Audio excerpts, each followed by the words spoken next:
Your stories move, inspire, and humble us. You prove that anything is possible if you have the will. Prince Harry's inaugural Invictus Games last month in London. Welcome to the Games. Welcome to Invictus. A world-class competition for the world's most athletic wounded warriors. Only 100 were chosen to represent Team USA. 39-year-old Tech Sergeant Israel Del Toro of San Antonio, or DT, was one of them. I got emails like, hey, DT, we're selecting to represent Team USA at the Invictus Games. And I'm like, no way. He competed in cycling, track and field, and powerlifting, and did very, very well, and made quite an impression with the Prince of Wales. And it's like, is that the hat? It's like, yeah, this is the hat. We're talking, BSing. Prince Harry knew all about DT and the meaning of that hat. The only thing that it got was this little singe right there.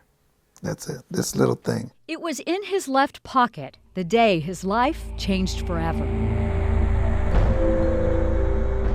In 2005, DT was a TAC-P in the Air Force, a special operator whose primary job is to call in airstrikes in enemy territory. That December, he set out with a scout team in Afghanistan. There was a high-value target, and there's a supply route that the Taliban was using. It was December 5th, his wife's birthday. The team decided to split up. They were heading back into town when they hit an IED. I'm sitting in the truck, and everything just slows down.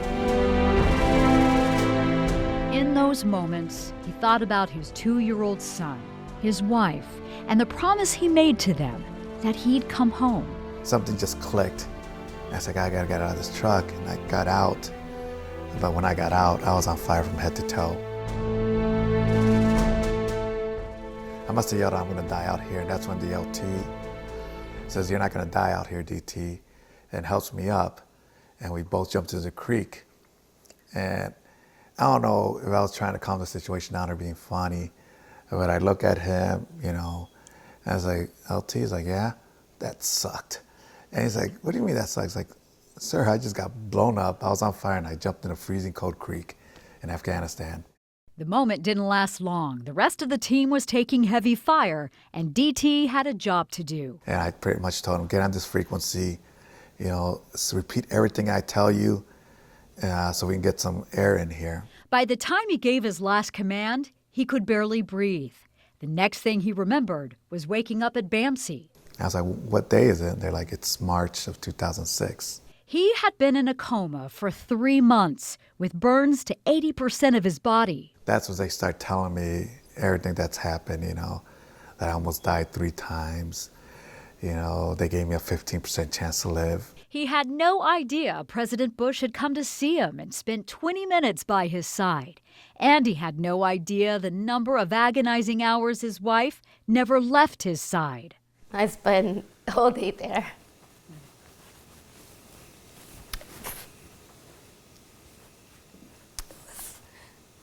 Like 8 hours a day or more. DT was told he may never walk again. He'd be on a respirator for the rest of his life, and his military career was over. And sure, I pretty much told him, you know, they can kiss my He worked hard. He fought through the pain and got better by the day. Never throughout my recovery did I ever wish that I had died. Never.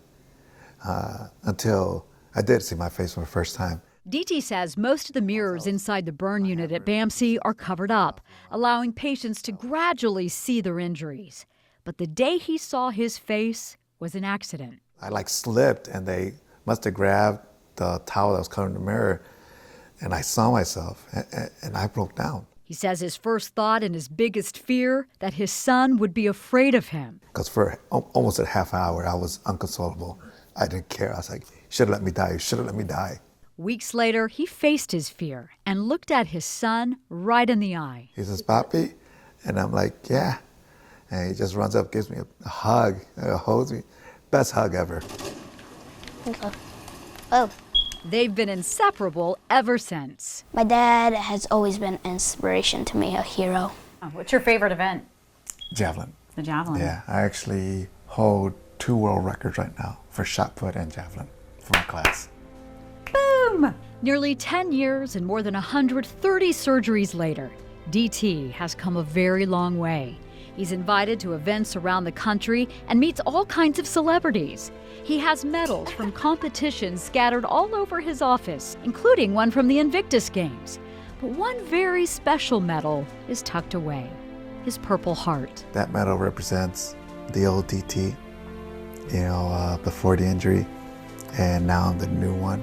The inspirational DT, the one who represents and encompasses the true meaning of the words heart, courage, love, and honor. But yeah, I might have gotten a bad break, but I still got a lot to live for.